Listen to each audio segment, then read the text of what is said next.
3, 2, 1. Let's rise in body and/or spirit for our gathering hymn 1028. There is a balm in Gilead.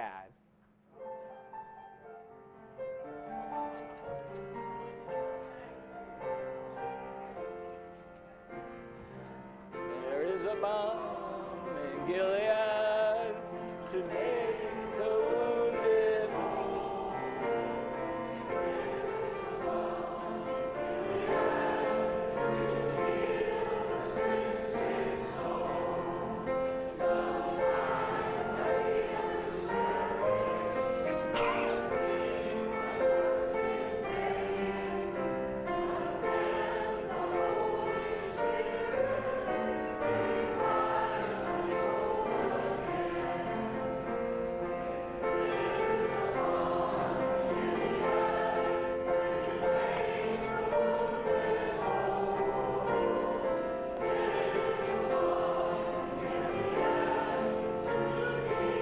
the sick soul. We can preach like Peter, we can pray like Paul, and tell the love of Jesus and say we are your all.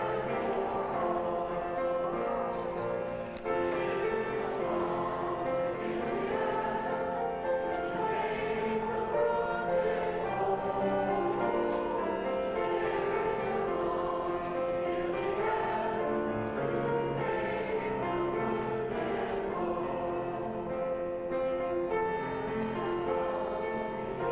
whole. There is a balm in the earth to heal the sick soul.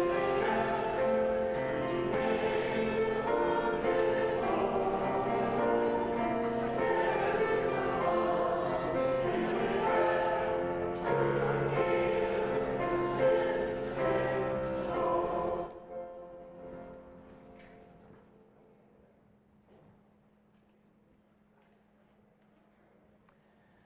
Well, good morning. I'm Reverend J. Wolin, the settled minister here at the Unitarian Universalist Church of Sarasota. We especially want to welcome our visitors today, both physically in person as well as online on YouTube. And we want to especially invite visitors and let them know they can participate in any of the events at our church here. And you can, if you'd like to get a weekly email to know what those events are, you can sign up at our guest book, either right outside the sanctuary at the welcome table, or if you go online, it's on our website. There's a visitor link, and you can sign up there to get the weekly email as well. And as well, after service, always a true UU ritual, coffee after service with some cookies, for some good conversation. It's a great way to get to know each other. And so today, for a special announcement, we have our Share the Plate recipient. I don't know if we have somebody here, Yolady Rosario Hernandez. Are you here? Not here. Okay, so I will, fortunately, and this is why I always have a backup plan. So the Share the Plate is for the Peace, Education, and Action Center. It was formed in 2007 to connect and empower people to build a more just and peaceful community and world. The original focus was on peace education, both in the schools and in our community. And we also founded and operated the Fogartyville Community Media and Arts Center before turning over its operation to WSLR in 2018. The Peace Center holds a license for a low-power community radio station currently operating in Cortez. And we serve as a fiscal sponsor to a number of organizations, handling administrative and financial obligations for them as they focus on developing their organizations. Transition Sarasota and Suncoast Community mediation.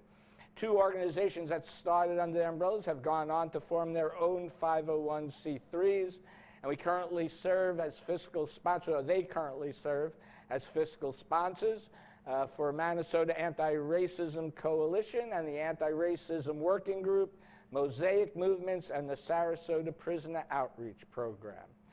And so to learn more, go to www.sarasotapeacecenter.org. And now that we're all talking about peace, and that's on our mind, I would like to invite up our guest musician today, Callie Chappell, to share some peace and love with us.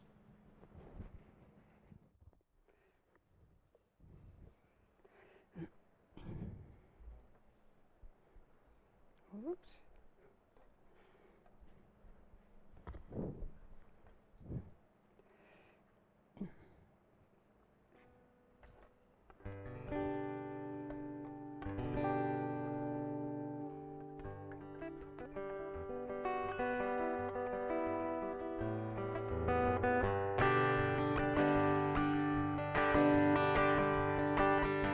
You give me love, you give me love, you give me peace on earth, give me life, keep me free from birth, give me hope, help me cope with this heavy load, trying to touch and reach you with heart and soul.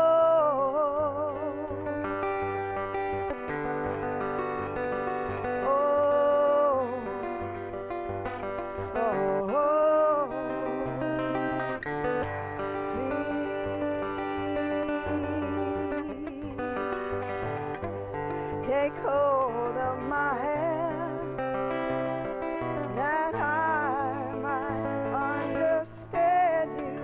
Won't you please, oh, won't you give me love? Want to sing it with you? Give me peace on earth, give me life, keep me free from birth, give me hope, help me cope with this heavy load, trying to touch and reach you with heart and soul.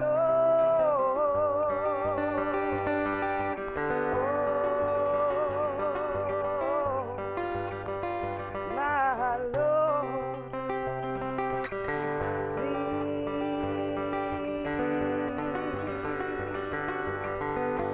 take hold of my hand, that I might understand you. Won't you please, oh, won't you give me love, give me peace on earth, give me life, keep me free from birth, give me hope, help me cope with this heavy load, trying to touch and reach you with heart and soul. Give me love, peace on earth, give me life, free from birth, give me hope, help me cope with this heavy load, trying to touch and reach you with heart and soul.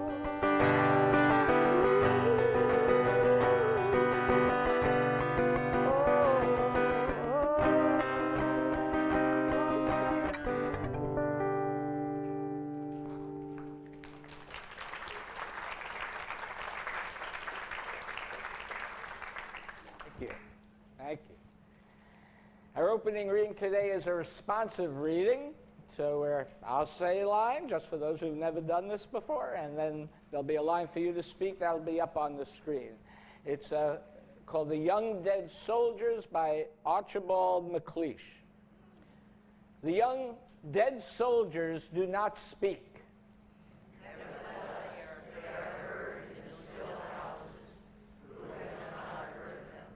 They have a silence that speaks for them at night when the clock counts. They say we were young, we They say, we have done what we could, but until it is finished, it is not done. They say, we have given our lives, but until it is finished, no one can know what our lives may be. They say our deaths are not ours, they are yours. They will mean what you make them. They say, whether our lives and our deaths were for peace and a new hope, or for nothing, we cannot say. It is you who must say this. They say, we leave you our deaths, give them their meaning. We were young, they say. We have died, and remember us. As we light our chalice, please join together in reciting an affirmation which is in the order of service and on the screen behind me. I invite up Natalie Epstein, who will light our chalice for us today.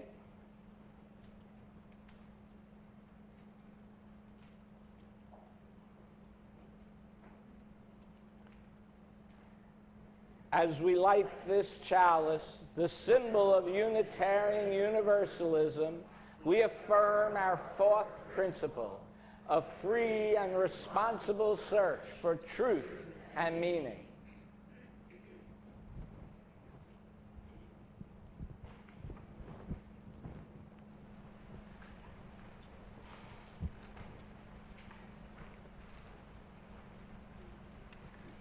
The book of Jonah. Okay.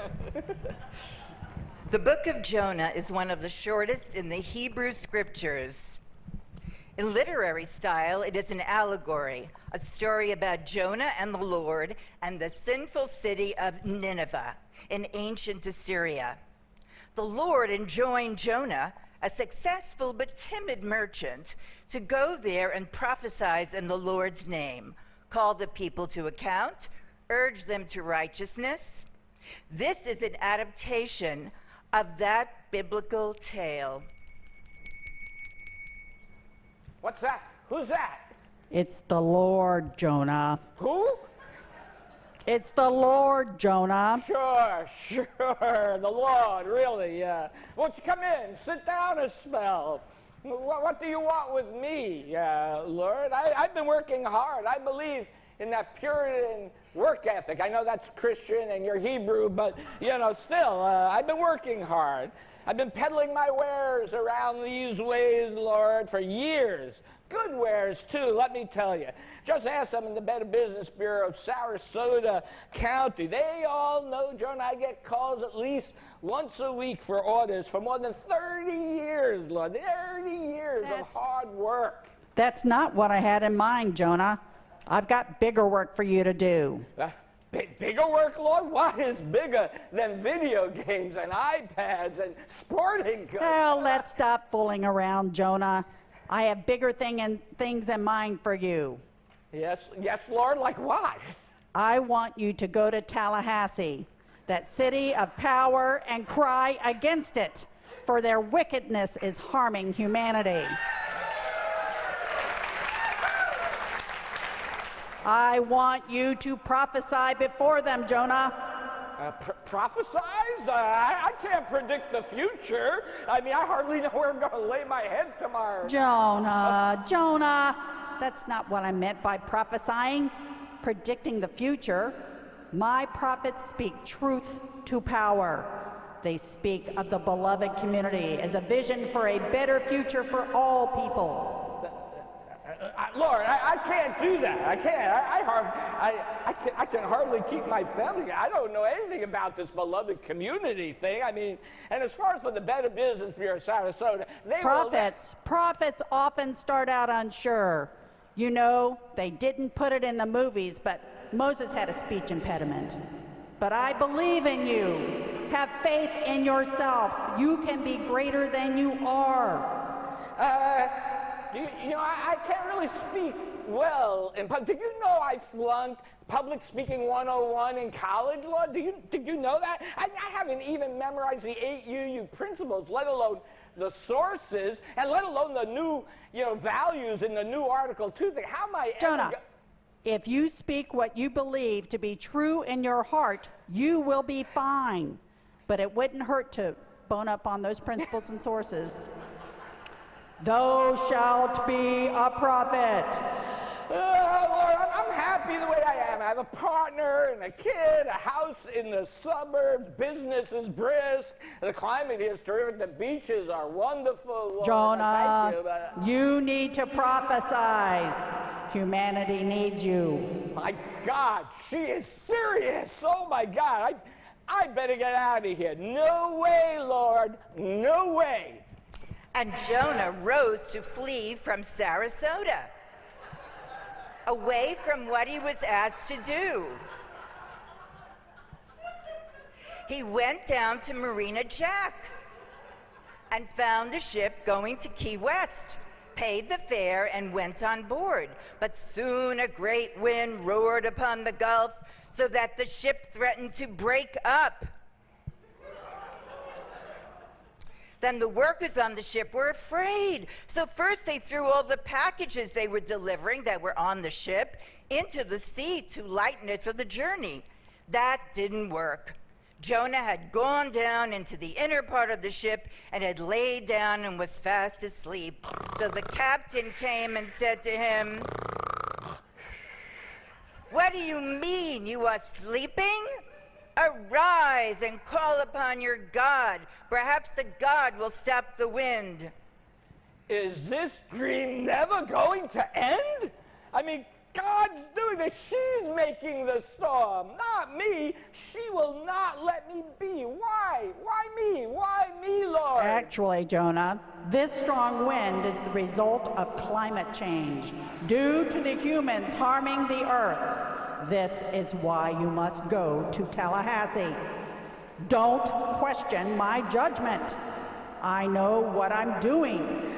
Lord, they're coming for me. They think you're doing this, and they're trying to drown me. Yeah, so? So they took up Jonah and threw him into the Gulf. Then a great fish swallowed up Jonah, and Jonah was in the belly of the fish for 3 days and 3 nights, until, due to the poisoning of the water, it vomited out Jonah upon the dry land. Jonah, arise, go to Tallahassee, that city of power, and proclaim to it the message they need to hear. But it's a long way, Lord. Okay, so it's a long way. I'll give you a new pair of Crocs. Now, Jonah. But Lord, I'm nervous, Lord. You're nervous? Yeah. You think I'm not nervous? You are just one of many rookie prophets, and I'm risking a lot on you, Jonah. But I've got to have faith in you. There's no one else available. Go to Tallahassee. Tell them if they don't change how they live, it could cause the end of the world. The end of the world, Lord? Would you do that? Not by my hand, Jonah. I love the world I've made. Well, one of my better examples of primeval cosmic architecture. But look at the mess they're making down there. They're beating plowshares into swords and pruning hooks into spears.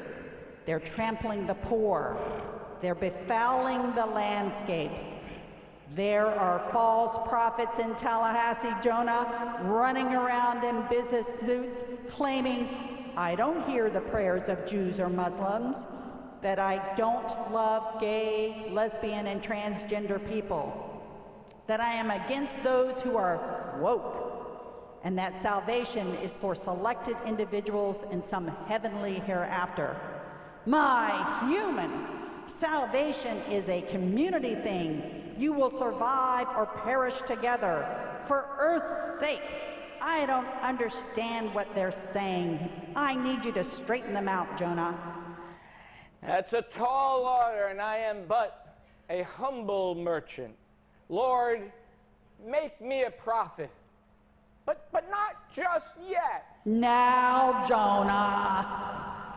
And so Jonah went to Tallahassee to declare the word of righteousness. It will take more than one person to go to Tallahassee to join Jonah and turn it upside down from cruelty to compassion. Who will join Jonah in his quest to change the people of Tallahassee from their evil ways? It may seem impossible, but we can try. Now, welcome the children to join the Lord, no, I mean Catherine Bonner, in the West Wing for religious education as we enjoy the music of Callie Chapel singing Upside Down by Jack Johnson.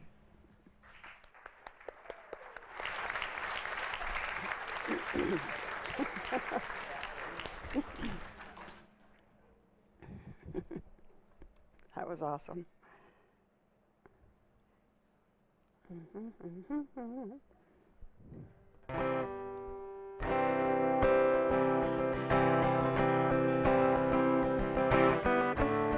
This was in the movie Curious George. Who's to say what's impossible will be for God? This world keeps spinning round each new day. I can feel a change in everything, and as the surface breaks, reflections fade, but in some ways they remain the same. And as my mind begins to spring its wings, and as it's strong I stop curiosity, I want to turn the whole thing upside down. I found the things they say that can't be found. I'll share this love I find with everyone. We'll sing together and dance with Mother Nature's song. I don't want this feeling to go away. Hey, hey.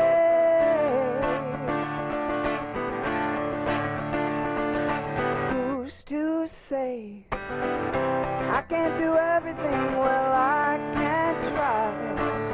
And as I roll along, I begin to find things aren't always just as they seem.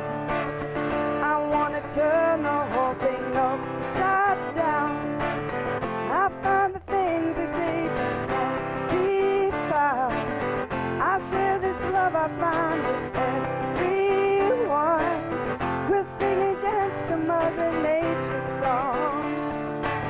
This world keeps spinning and there's no time to waste. Well, we all keep spinning round and round, upside down. Who's to say what's impossible and can't be found?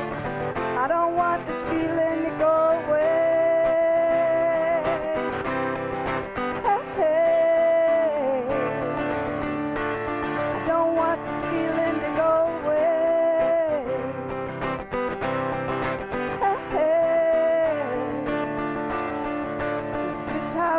Supposed to be.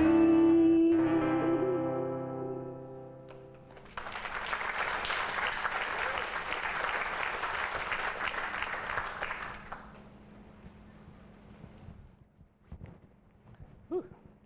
Thank you. Beautiful. Okay.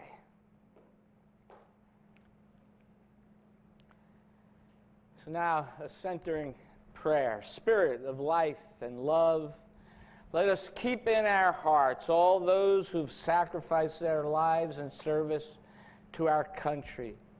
Let us remember the high costs that we pay in human life, in human spirit, in human potential, whenever and wherever there is violence. Let us work for a day when it will no longer be necessary to have war. Give us the strength to forgive the mistakes that were made, forgive our enemies both within and without, and let us never forget those who went before us that allowed us to be here. As we enter a time of silence, let us contemplate how we can bring peace into this world.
So I admit, when I think about Memorial Day, I am torn.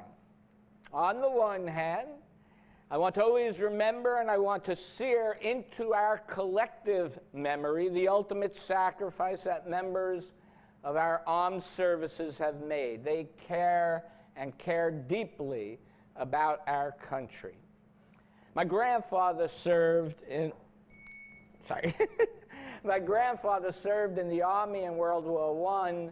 My father was in the Air Force during the Korean War, and my uncle was a Marine. And trust me, you cannot say one negative thing about the armed services to a Marine and stay standing, that is. I was brought up to respect the armed services and the people who serve in it. And I cannot deny the bottomless pit in my stomach I felt and still feel when I saw the hole in the ground where the World Trade Center previously stood, knowing how many innocent people died there, both rich and poor, white and BIPOC. War and death do not discriminate. I was taught by my parents, who grew up during the Depression, to believe that the government could do great things. I was also brought up during the years of the Vietnam War and the Watergate scandal, which led me to have a distrust for the government. And I had to hold back all the forces of cynicism when, at the beginning of the Iraq War, I read the congressional testimony of Jessica Lynch and Pat Tillman's family relating to lies that the military told to promote the Iraq and Afghanistan wars. Jessica Lynch was in the Army stationed in Iraq. Her unit was attacked and when they went on a convoy. And she was injured and taken prisoner of war. Now, the news report said Lynch fought her captors fiercely, firing her weapon until she ran out of ammunition and shooting several enemy soldiers, consistently portraying her as a Rambo type of character. Except the truth was her gun jammed and she went down without a fight. And after her freedom from captivity, and after she had an extended convalescence, she found out what was happening and she corrected the myth. In her congressional hearing, she stated, "I've always told the truth. I could have chosen not to. It would have been easy to say, yes, I did those things, except I wouldn't have been able to live with myself. Honesty has always been very important to me. And if there's one thing I've learned over the past few years, it's that this is my life and I have to stand up for myself," end quote. What a life lesson, right? We need to stand up for ourselves. We need to be able to stand up for the values that we believe in. We need to be able to speak the truth to power when those values are being desecrated, even if there is a personal cost to us, right? Pat Tillman was a successful professional football player in the prime of his career. And after 9/11, he retired from football and volunteered to become an Army Ranger. Pat Tillman died in a battle after being shot by a fellow American soldier. And in the congressional testimony to the investigation of his death and its cover-up, it states, and I quote, "Corporal Tillman's brother, Kevin Tillman, testified that the story of Corporal Tillman's death by enemy fire that spread in the weeks after his death was utter fiction, and said he believed it was intended to distract the public from the unsuccessful siege of Fallujah, the emerging story of detainee abuse at Abu Ghraib, and other bad news about the war," end quote. Now, I am not here to vet the pros and the cons of each of our various wars, and there have been many, many wars. But I am here to speak up for the principles of Jessica Lynch and Kevin Tillman, who was also an Army Ranger with his brother, exemplified in their statements. I am here to speak up for the principle of truth and transparency. I am here to speak up for the principle of the right of conscience that they showed in their testimony. I am here to speak up for our principle of justice, equity, and compassion in human relations, particularly for the members of the armed services and the sacrifices they make for our country. Sometimes the ultimate sacrifice with their lives. The truth is, we never know. We never know what the ramifications of what our or their sacrifices are going to be. We can never know the ripple effects of what we do. Will they lead to justice and peace in the long term, or are they done in vain? These young people who serve our country trust that our leaders will make the right decisions. So let us be worthy of that trust. Our armed services are now completely volunteer. Some join the armed services for practical reasons, to be able to afford to go to college. Some join the Army or the armed services as a way to change themselves for the better. But often, they join as a way to serve their country. Lynch said, and I quote, "I remember the first time I put on the Army uniform. I just felt like a totally different person. I felt proud. I knew I was doing something important for my country." End quote. And this is what I mean by the home of the brave, where people go out day after day after day after day and put their life on the line to protect us, to protect our freedoms. Let us honor them. And let us honor them by being informed about the world and what our government is doing. Let us honor them by speaking out at public hearings when there is wrong in our societies. Let us honor them by engaging in public work, including maybe running for a local political office here. You can do that, most of you, if you're a resident of Florida and Sarasota. Let us honor them and fight for the freedoms that they died to protect, including the freedom of privacy, right? Especially over the right to privacy for women over their own health decisions, including the freedom to be, including the freedom to be who you are, no matter your sexual identity or gender identity.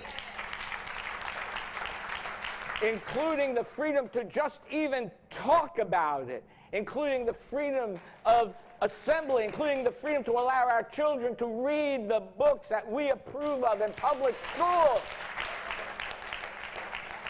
These are the freedoms that these brave people died for. A land of the free, for there was still and still is a dream that is America. A land of the free where people can sacrifice and improve their lives. The Declaration of Independence talks about the self-evident truth that we have unalienable rights, including life, liberty, and the pursuit of happiness. But why does it always seem today that one person's happiness has to come at the expense of others? It seems to me that fear, sometimes real, often not, leads to insecurity. Such insecurity drives people to obtain power, as if that power will prove their insecurity wrong. But in reality, insecurity is an internal issue, and no amount of external material goods or power can change that. That drive for power fed by insecurity leads to inequality. Things do not lead to happiness. Power does not lead to happiness. Living out one's values in your day-to-day lives leads to happiness. At what point do we merely survive as humans instead of actually living? At what point do we sacrifice ourselves for a greater cause versus compromising to live another day? These are not easy questions with any easy answers. These questions require a conscious discernment and decision. And often fear and insecurity make that decision for us. But as I always say, we should make our decisions based on our values, not our fears. Because we as humans need to be able to transcend the fear and insecurity that is in our lives. What is it that helps us build a resiliency to do so? Right? That is really the question. In the face, whether it's real or imagined fear. And there are some real fears there. I do not want to minimize that. There are some real fears here. Reverend Bill Schultz suggests that people do this by, and I quote, placing what we value at the center of our consciousness, end quote. Meaning, what do we focus on with intentionality in our day-to-day lives? Do we focus on what's in it for me, or do we focus on what is best for the benefit of all? So I ask you to ponder this. What do you value? What values do we want to have as a congregation? One sacrifice that we ask you to make each week to help us live out our values as a church, yes? You know it's coming. It's for you to donate to our weekly offering. And this week, 100% of our offering, 100%, will go to the Peace Education and Action Center. So please be as generous as you can. For those online or your cell phone here, there's a link in the right under the YouTube page of our YouTube video. Let this sacred time begin.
Reading is from Deepak Chopra from the book Peace is the Way.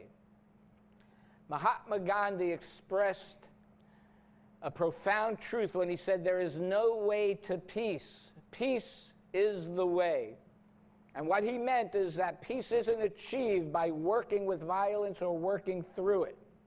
Peace has its own power, its own scheme for organizing events. The way of peace is based on the same thing that ushered in the age of science, a leap in consciousness. When they witnessed demonstrations of steam engines, electric lights, and vaccines, people adapted to them at the level of their own awareness.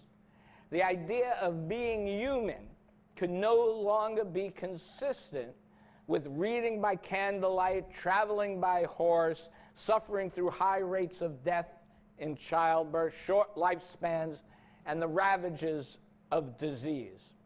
A leap in collective consciousness took place. The way of peace, I believe, can change the future in the same way. If you and I demonstrate that peace is more satisfying than war, the collective consciousness will shift. Today, you and I woke up and hopefully found it easy not to kill anyone. It's time for society to take a direction that conforms to what the people want. Instead of wishing that others would stop killing, you can become a force for peace, and in so doing make the ultimate contribution. This happens one person at a time, but it works. 1 million tiny earthquakes moves more ground than a single cataclysmic quake. There is no better or easier way to live than by catching the wave of evolution. How hard is it to look up and say, today is a good day for war to end? And now one more time, the wonderful music by Callie Chapel.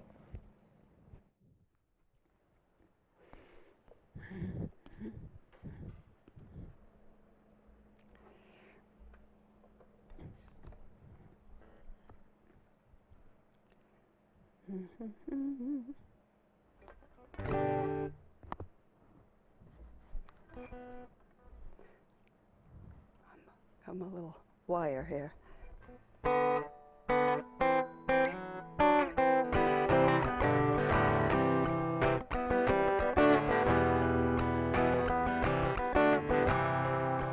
Now I've been happy lately, thinking about the good things to come.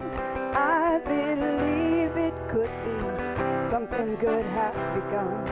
I've been smiling lately, dreaming about the world as one, and I believe it could be someday it's gonna come. But out on the edge of darkness, there lies a peace train. Oh, peace train, take this country, come take us home again. Now I've been smiling lately, thinking about the good things to come, and I believe it could be something good has become. Oh, peace train sounding louder, ride on the peace train. Ooh-ah, yeah, ooh-ah, come on now, peace train. Yeah, peace train, holy roller, everyone jump on the peace train. Ooh-ah, yeah, ooh-ah, come on now, peace train. Now get your backs together, go grab your good friends too, because it's getting nearer, soon it will be with you. Now come and join the living, it's not so far from you, and it's getting nearer, soon it will all be true. Oh, peace train sounding louder, ride on the peace train. Ooh-ah, yeah, ooh-ah, come on the peace train. Now I've been crying lately, thinking about the world it is. Why must we go on hating? Why can't we live and live? 'Cause out on the edge of darkness, there lies a peace train. Oh, peace train, take this country, take us home again. You want to sing it with me? Oh, peace train sounding louder, ride on the peace train. Ooh-ah, yeah, ooh-ah, come on now, peace train. Yeah, peace train, holy roller, everyone jump on the peace train. Ooh-ah, yeah, ooh-ah, on to be strong. Ooh-ah, yeah, ooh-ah, come on to be brave. Ooh-ah, yeah, ooh-ah, come on to be strong.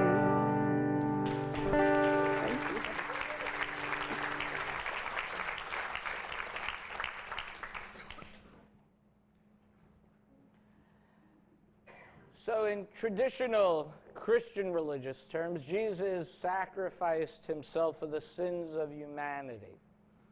For me, from a literal sense, this does not resonate. But still, the concept of sacrifice can be heroic, right? To die so that others might live, to act for a greater cause than one's own self-interest, to give up something of excess so that someone else might have the potential for happiness. Now, not every sacrifice that is made seems all that heroic, though, and we all make sacrifices. Every choice we make about how we spend our time, energy, and money, we are sacrificing something else to spend our time, energy, and money on. The writer E.B. White once wrote, and I quote, "If the world were merely seductive, that would be easy. If it were merely challenging, that would be no problem. But I arise every morning, torn between a desire to save the world and a desire to savor the world. This makes it hard to plan the day." End quote. So we have choices to make. We may sacrifice our career to have children, or sometimes we sacrifice having children to have a career. Some sacrifice vacations to afford college tuition. Some sacrifice better housing so they can have medical care. Some sacrifice medical care so they can have food. These choices happen every day in our community. But I want us to change our mindset, right? These items should not be a choice. Everybody should have medical care. Everybody should have enough food. Everybody can have housing. We have the ability and the resources to do it. Those should not be a choice. Yeah. And it's true, sometimes, due to the whims of fate, such as illness or circumstances, we are not given a choice. Sometimes, due to our own bad choices, sometimes, right, we suffer. But even so, if we as a society, right, have the ability to help people avoid suffering, we should. And when I think of the story of Jonah, that is what I think of. Giving of oneself, right, to help other people avoid suffering. And just like Jonah, we are busy in our day-to-day lives. The problems of the world, right, seem too big for us. Right? We calculate the benefits and losses to ourselves of speaking out against what we know is wrong in society. And like Jonah, we know there will be a price to pay. Maybe the cost is prestige or money or promotion or maybe even friends. But if we are willing to speak the truth, even in the face of power, every morning when we wake up and look in the mirror, we will know that we have done the right thing and that we have stood up for what we believed in. And we can be at peace with who we are and what we have done. And if we do this, we won't need to rationalize every action that we can take, right? That we can deconstruct our lives from, well, this is this, and this is this, and you keep them apart. And when we do that, then we are not whole ourselves. So being able to deconstruct and be one and whole and who you are, that creates happiness. Well, this Memorial Day weekend, I think of Pat Tillman. He gave up millions of dollars he could have earned as a professional football player to fight for what he believed in. He didn't think about what's in it for me. He asked, what is in the best interest of our country? But I also want to remember someone else from that time. There was an anti-war activist, Cindy Sheehan, whose son died in Iraq. And despite receiving ongoing criticism from the press, she fought to the end. She fought and fought and fought to end the same war that Pat Tillman fought for. She didn't ask, what's in it for me, but rather what is in the best interest of our country. Both of these people in their own way are heroes. We as a country, like a congregation and as individuals, we have to hold that tension together. Like Cindy Sheehan, like Jessica Lynch, like Jonah. We never know when the spotlight will be thrust upon us. It's not necessarily going to be a light from the sky or a voice from the sound booth of God, right? Sometimes when circumstances put us in a position where we can make a difference, whether it's about book banning in schools, we can go to the school board. When they want to change, try and make our public hospital private, we can go to those board meetings and speak out, or we can run for one of those positions. We can make a difference. And that is why I just have to say, we can make a difference, and it's why it's so important that we be steeped in what our values are. So when that time arrives, and I believe that time is now, we will be ready and we will be confident to speak truth to power. Sometimes we need a little push like Jonah, and then we must have the courage to answer the call. This is your life. I ask you, what do you stand for? It's Memorial Day weekend, and I stand for and want to think of all the members of the armed services who have died in our wars. And I want to remember that they are someone's child, someone's partner, someone's parent.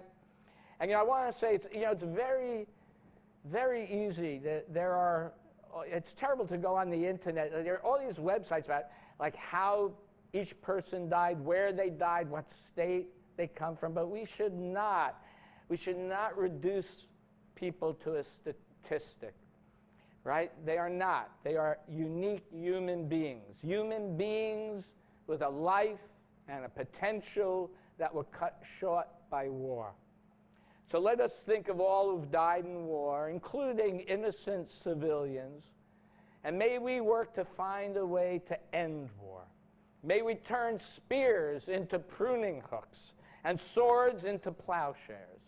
May we always remember all those who sacrificed so much so that one day it will be so. Please rise in body and/or spirit for hymn number 162. Going to lay down my sword and shield and maybe pick up a tambourine. Who knows?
Our closing words are from Bernard Edelman from Dear America, Letters Home from Vietnam. If you are able, save for them a place inside of you and save one backward glance when you are leaving, for the places they can no longer go. Be not ashamed to say you love them, though you may or may not have always. Take what they have left and what they have taught you with their dying, and keep it with your own. And in that time, when people decide and feel safe to call the war insane, take one moment to embrace those gentle heroes you left behind. And now please join me in extinguishing the chalice. The word will be on the screen. We extinguish this flame, but not the light of truth, the warmth of community, or the fire of commitment. These we carry in our hearts until we are together again. Thank you all for your presence here. Thank you, Natalie Epstein, for your skit. Thank you, Callie Chapman. And thank you all for being here. Thank you. Have a great Memorial Day.